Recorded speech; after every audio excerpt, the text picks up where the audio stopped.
Hello guys, आज की खबर है कि एक शादी में एक पान वाले को बुलाया था, तो उस पान वाले ने अपना एक बेसुरा पान वाला गाना बनाया था, वो शुरू कर दिया। जी हाँ गाइस, क्योंकि गाइस उसकी पान की दुकान थी, इसीलिए अपने दुकान का प्रचार करने के लिए एक गाना बनाया पान का और उसने वो शुरू कर दिया। जी हाँ गाइस, तो चलिए गाइस देखते हैं इस पान वाले को। एक बार खाए पान तो खुल जाए बंद दिमाग का ताला। अबे तुम्हारा पान खाएगी तो बंद दिमाग का ताला नहीं खुलेगा, पूरा दिमाग ही गायब हो जाएगा अगर तुम्हारा ये सड़ा हुआ पान खाया तो। और अगर भाई वो तुम्हारा पान जो अगर सी को खिला दिया ना, तो सी भी भीगी बिल्ली बन जाएगा और जब भी उंदर को देखेगा तो डर जाएगा और कहेगा कि भागो, जंगल का राजा उंदर आया, जंगल का राजा उंदर आया। इसीलिए भाई ये तुम्हारा पान तो सी को भी भीगी बिल्ली बना दे, ऐसा है। और अगर भाई ये तुम्हारा पान हाथी खाए ना, तो हाथी भी कमजोर हो जाए यार, ऐसा पान है तुम्हारा ये। अब तुम ही बताओ हम कैसे खाइए तुम्हारा पान, तुम ही बताओ ये सड़ा हुआ पान तुम्हारा। इसीलिए मुझे एक गाना याद आया, ये तेरा सड़ा हुआ पान ओले मेरा बेसुरा गाना,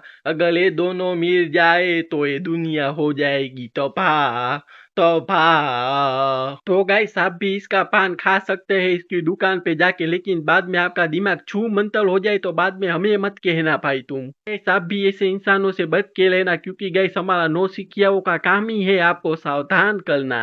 और हाँ गाइस, ऐसी कॉमेडी वीडियो इसीलिए कॉमेडी वीडियो की तरह ही लेना। तो मिलते हैं गाइस अगली वीडियो में ऐसी ही पागलपंती के साथ, तब तक के लिए बाय बाय।